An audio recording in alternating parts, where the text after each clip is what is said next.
સુરતમાં વડીલોપાર્જિત જમીનમાં વારસાઈનું પેઢીનામું કરવા માટે 30,000ની લાંચ માંગી સ્વીકારતા રેવન્યુ તલાટી સહિત 2 ઝડપાયા છે। લાંચ માંગતા ફરિયાદી દ્વારા એસીબીની ફરિયાદ કરાતા છટકું ગોઠવી લાંચની રકમ લેતા રંગે હાથ ઝડપી પાડ્યા છે।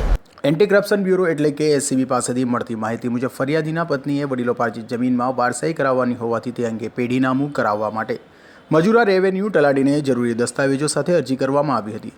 જે અંગેનું પેઢીનામું રેવન્યુ તલાટી સાગર ચતુર ભેસાણીયા દ્વારા 26 ઓગસ્ટના રોજ તૈયાર કરાયું હતું। આ ઓરિજિનલ પેઢીનામું આપવાના અવેજ પેટે રેવન્યુ તલાટી અને હિરેનકુમાર પટેલે રૂબરૂ મળી 30,000ની લાંચની માંગણી કરી હતી। ત્યારબાદ સાગરે લાંચની રકમ હિરેનને આપવાનું કહ્યું હતું। ફરિયાદીને લાંચની રકમ આપવા માંગતા ન હોય જેથી સુરત ગ્રામ્ય એસીબીનો સંપર્ક કર્યો હતો અને ફરિયાદ આપી હતી, જેથી લાંચના છટકાનું આયોજન કરાયું હતું। દરમિયાન સાગર અને હિરેન ફરિયાદી સાથે વાતચીત કરી 30,000ની લાંચની માંગણી કરી હતી। બંને આરોપીઓએ રૂબરૂમાં વાતચીત કરી ફરિયાદી પાસેથી લાંચની રકમ સ્વીકારી હતી, જેથી બંને આરોપીઓએ એકબીજાની મદદગારી કરી વજુરા રેવન્યુ તલાટીની ઓફિસની બાજુમાં આવેલ શૌચાલયમાં પકડાઈ ગયા હતા।